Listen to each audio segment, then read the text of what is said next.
Sara, it's a great pleasure to welcome you here to EMBL, and thank you very much for agreeing to participate in this alumni video series. Thank you, Angus, and it's lovely to see you again after so many years. It's been a long time. It's really nice. We, of course, overlapped here for my entire career at EMBL in the good old days, and it's remarkable to walk around the campus now and see all the changes. Absolutely. Last time I was here was 2010 for the inauguration alumni meeting for this building. So. Before we go on, I just wanted to congratulate you on receiving the award of the Lennart Philipson Award. That's a great honour and very well deserved. Thank you. Perhaps you could share with us your memories of Lennart, who was the Director General when we were both working here. For most of my time here, yes. Until Fotis came right near the end. I think he was a wonderful man. I feel very honoured to be given an award in his name. He was kind and generous and trusting, and as you know as well as I do, had an open door policy that he really meant. If his door was open, you could go in there and chat with him. So I have really fond memories of Lennart and his influence on EMBL. Yes, I absolutely share those memories. It meant a big thing to me as a young scientist that he would take interest in my research and come and sit with me every week or two and ask me how I was doing. He even edited some of the first manuscripts I wrote when I was a group leader here, and I really benefited from his mentorship. And I also appreciate the fact that when we founded the Alumni Association, he was one of the first members who agreed to come back and help out. Yes, it was lovely to see him in 2010. You know, in retrospect, exactly. That was the last time, of course. He even, you might remember this, he used to adopt strays from other labs where maybe a group leader had moved on or things weren't working out, and look after them and then seed them into other people's labs where he thought there was a good fit. And I was very fortunate to have Vittoria Baroni come to my lab after Lennart thought that, you know, she would be a good fit with the lab, and we had a nature paper together. So. Yes. When did you first hear about the EMBL? Do you remember? So I was a postdoc in Mike Bishop and Harold Varmus's lab at UCSF, and Björn Wenström was a postdoc there as well.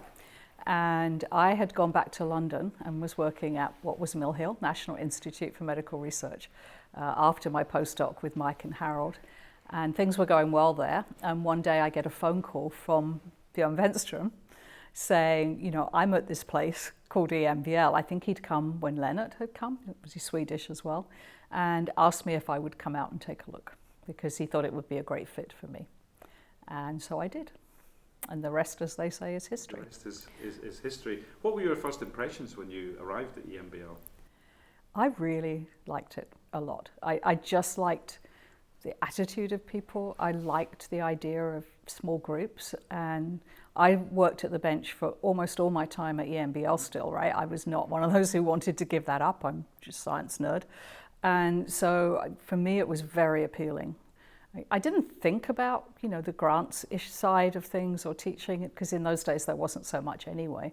But I think it was just the international and collaborative spirit that I could see at work already before I even came that really swayed it. After my second visit, my second chat with Lennart, you know, it seemed an obvious choice for me. Maybe not obvious to some people because, as you know, you're leaving your home country, you're not entering a tenure system, getting onto that system. But for me, it just seemed the right thing to do. I think I share many of your sentiments, and certainly my first impression when I visited EMBL was just, wow, this is a great place to work, and I really enjoyed the people. And it just seemed like a very exciting but also friendly and supportive sort of environment, although when I first arrived, I think the thing that terrified me was how good people were. And I'm just thinking, oh, I really hope I can not look really bad in comparison with the other group leaders and scientists who were there. Perhaps you had a similar experience. Yes, and at the time when I was asked to come out and take a look, Thomas Graf was setting up the differentiation program. So this was a new program when Thomas was hired. And Björn had joined that program, as well as a number of other people, all of whom we'd worked on, predominantly on tumor viruses, on RNA tumor viruses and how viruses cause cancer in different animal models. And Thomas's vision was to bring these people together as we all started to think about what happens in normal cells with these oncogenes, and why is it that these were so important that the viruses captured these oncogenes? They must be doing something super cool. And so as a nucleus of people, and you don't often work somewhere where there's a lot of people with very similar interests to you, but not overlapping, so you're not in competition, but you're helping each other out, and that was also very appealing. Perhaps you could tell us a little bit about the science you did while you were at EMBL. Okay, so there was a lot of interesting things going on at the time. So I work on the Src family of tyrosine kinases. So the Bishop and Varmus lab were the lab who showed that the cellular Src gene had been co-opted into this canonical retrovirus, the Rous sarcoma virus. And so I'd been working on viral Src and then on DNA tumor viruses and how they switch on cellular Src when I came to EMBL. But what I really wanted to do, which is what a lot of people wanted to do in the program, as I said, was to work out what happened in normal cells. Why was Src and its relatives, why were they so important to normal cells? And so we collaborated using other people's methodologies to investigate those. So for example, we showed that Src kinases were critical for cells to get into cell cycle in response to growth factors using a microinjection system and collaborating with Rainer Pepperkoch and Wilhelm Ansorger. So one example of one of the things that would not have happened if I had not been at EMBL. I was also very interested in the structure-function relationship and how Src is regulated. Just when I came, I had shown that how Src was negatively regulated in the cell, but we didn't know how that happened at a molecular basis. We first of all did some work with Matti Saraste and Rick Varenga on SH3 domain structure. We previously solved one, we solved one of a Src family kinase, and then went on to actually solve the whole Src structure. We also had a really productive collaboration with Giulio Draetta and Giulio Superti-Furga, and together we used yeast to develop a system whereby we could identify the structural components of Src that were important for its regulation. So these are just a few examples of the collaborations that we had that really led to some, I think, impactful science and were great fun as well. Yeah, I think the idea that science is fun has always been my lab motto. When you try to teach people how to do science and encourage them, I think it's really important to emphasize that as well as trying to do the best experiments you can, you should remember it ought to be fun because it is fun. It's a journey of discovery and a fantastic opportunity to learn things that no one else knows. Whatever piece of information, whatever data point you record, you can be the first person in the history of the world to ever know that result. That's so funny because I used to think that as we started out, I'm sure you did too, getting a result often meant going to the darkroom and developing a piece of film in a little tray. And I remember standing in the darkroom but holding something up to the, the weak light and seeing a result and going, nobody else knows this yet. Yes. I know this. Super cool. Sarah, you also had a very interesting career path after you left EMBL and a bit of a change of direction. I'm sure people would be really interested to hear how that developed. Yes, that was a thing that at the time I think a lot of people questioned. Maybe I questioned myself, but I had been here some years. I think it's a fantastic place, as we've said. We were doing cool science, I think, having really good collaborations. But everything that we were doing was based on model systems or very fundamental science, which is absolutely critical to what we now call translational research, which is taking these findings and turning them into something that can be useful for people. And I think that's always still been a focus of mine, to do basic research. But I was going to a lot of conferences where people had started out working on these oncogenes and model systems, but there was a lot of talk about how could this be useful for people. And that was because a lot of these oncogenes had been discovered to be involved in human cancers in ways that people didn't understand. But it leads to the obvious thought of, well, we should make a drug against that. And we were perhaps all a little cocky about how easy that would be. But at exactly the time I was thinking this was something I was very interested in and not something that I would find easy to fulfill at EMBL. Obviously things have changed now and there's a healthy focus on translational research, but these were early days. we had an EMBL conference, an EMBO conference, I think, or one of Thomas's conference on oncogenes, where a collaborator and colleague of mine, Yossi Schlesinger, who had just founded a company, was at the meeting and said, I want to talk to you. And he persuaded me to go and look at his company where they were wanting to start a research department. And so I went out, heard about what they were doing on the drug discovery side for their first targets, and realized that it was a new opportunity for me, a very risky one, but that I would have a chance to set up the research that I thought was important, but also to learn from my colleagues there what drug discovery is all about, what clinical trials are all about, how easy or difficult is it to get a drug through to approval. And what was the name of the company? So the company was called Sugen, and there is one drug on the market now called sunitinib, which comes from that time, from my colleagues in the drug discovery side. So it was based in South San Francisco. And, you know, in thinking about it, I realized it was a big risk, but I decided that it was something that I wanted to pursue. I could see that this was going to keep me learning, and I always want to keep learning. I don't want to stagnate, and so I jumped. I went. So I think it's fantastic that you can follow a path of translational research that might lead to healthcare advances or some practical benefit, and equally important that people who do excellent basic science for the sake of knowledge can also do that. Absolutely, and I think there are so many more opportunities now because there are more people doing it and there are more companies involved. Basic scientists can find that outlet by collaboration if they don't want to do it themselves. But it's also, I think, really important to point out where a lot of the drugs that have been developed have actually turned out to be remarkable tools to do the science. Yes.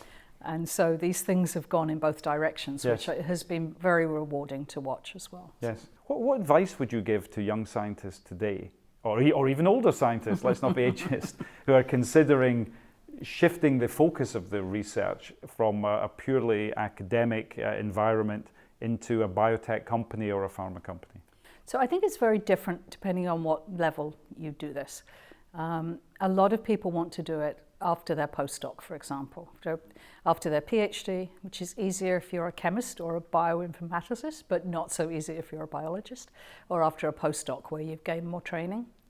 I usually tell people the best way to get in at that level is to look for a postdoc in a pharma company or an entry-level position in a company that will allow you to have some visibility, still go to meetings, publish, etc., and decide quickly, fairly quickly, whether it's for you or not, and if it isn't, you can, at that stage, come back again.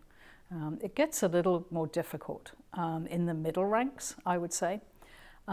It's easier again if you get to be the senior person, because there's always academic places who want the experience of people who've worked in industry. So I would have hoped that by now there would be more ease of flow in both directions between the two.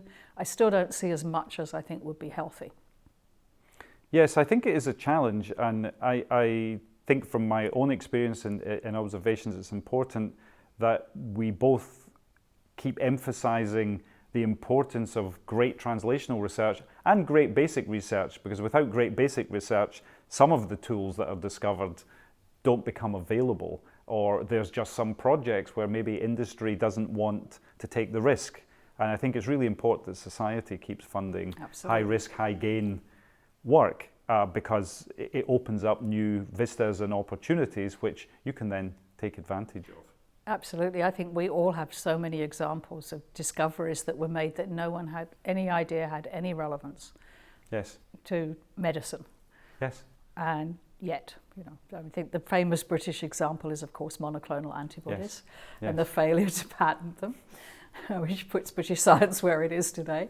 But PCR reaction restriction enzymes, there are just so many, right, that no one would have thought had the applicability that they did. So we don't have crystal balls. We have to let people discover things because they're curious. Yes, because they're curious, and the celebration of curiosity and the encouragement of people to ask questions. How does this work? I'm not sure I understand that. Just ask the question, and you can't always explain in advance or guarantee that it's going to lead to a product or a result, but you have to try things. And nor should it have to in every single case. Right? Exactly. Yeah. You've had a very successful and long distinguished career. If you look even further ahead now, how do you see science evolving, or where do you think science is going in the next 10 years? Wow, that's a difficult question. It might depend a little on which country you're in, or which continent you're on.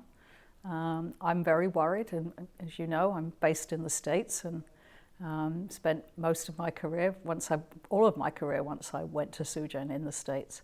I'm very worried about that enterprise because I think it is getting more and more difficult every year to fund the basic curiosity-driven science we were just talking about. And that, I think, leads to a worry that the translational science will not be good. Right now, there are some obvious things. I call them engineering problems in a way that we know things, you need to find a solution, make a drug for it, right? There's a well-defined path to do that in most cases. But what about the diseases we don't understand the cause of yet? We won't be able to come up with cures unless we know the cause. Yes. So yes, you can have some treatments, but that's not the same thing. And I am a little concerned that the funding of basic science will never come back to the levels that it used to be to allow people that opportunity.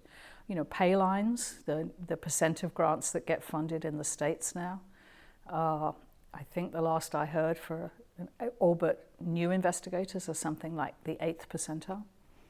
And so study sections pick the most obvious things to fund, probably things people have already done. They're not looking for any outside of the box thinking, and exactly the kind of creativity that leads to big discoveries are just, I don't think, being rewarded. And so it worries me. I don't know so much about European science and whether it's getting locked into that or whether it's a little bit easier for Europeans. You can maybe tell me. I don't think it's easy for anyone. I think the problems you're highlighting are fairly universal ones in science. I think there are good reasons to be worried. It's almost ironic, especially at the present time, that it should be so difficult to convince people of the importance of basic science when we've really been rescued to a large extent from the worst impact of the COVID pandemic by this ability to produce effective vaccinations that protect people from most people from the most serious consequences of infection in record time. I mean, when has a vaccine been developed like this? When I think I'm right in saying that there weren't any effective or known vaccines for human coronaviruses before SARS-2.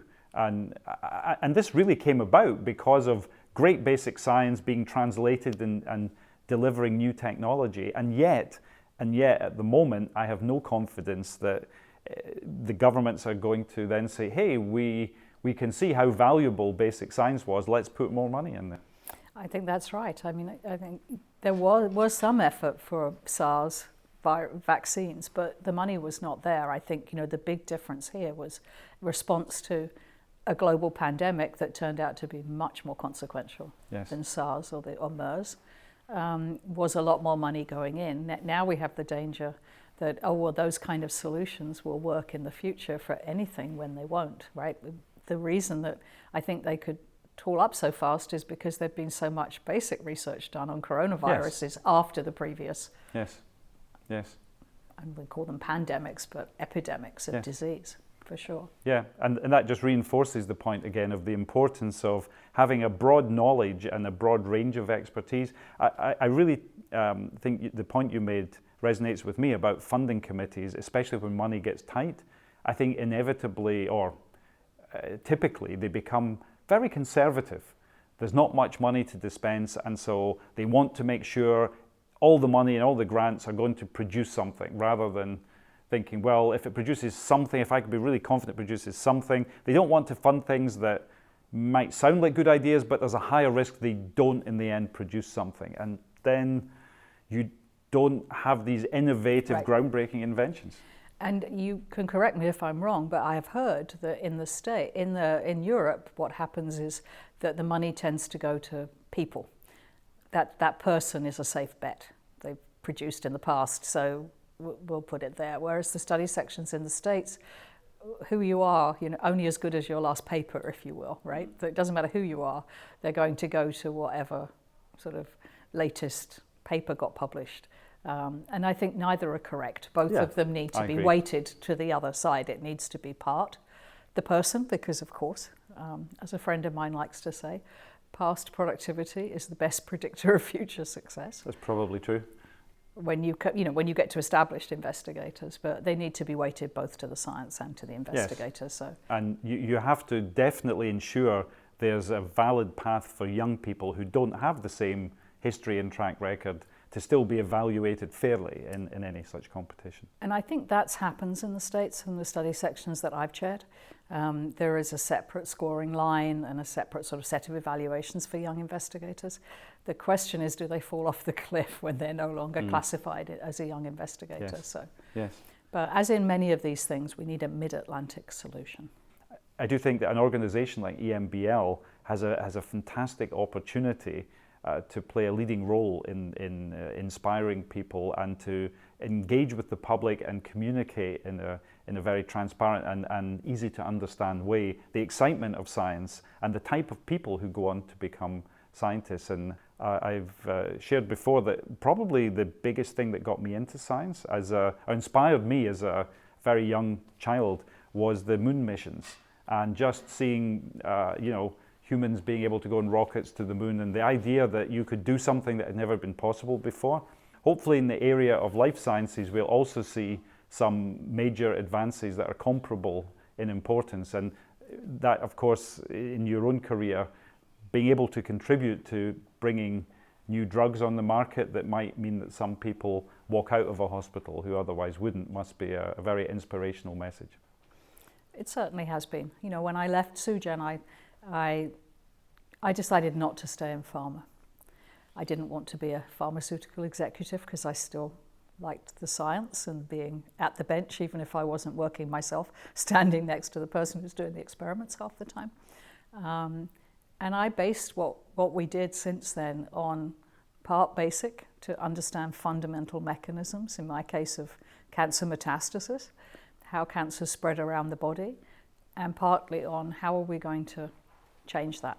How are we going to find targets and develop ways in which we can stop cancer metastasizing? So very much on my own lab, both spanning both sides of what I'd done before that. I mean, now I have just retired, so now it's time for other people to pick up where we left off, and hopefully they will. So. And I'm sure they'll be inspired by your example. Sarah, it's been wonderful having you back. I've really enjoyed the conversation, and I look forward to many more in the future. Thank you very much indeed. Thank you.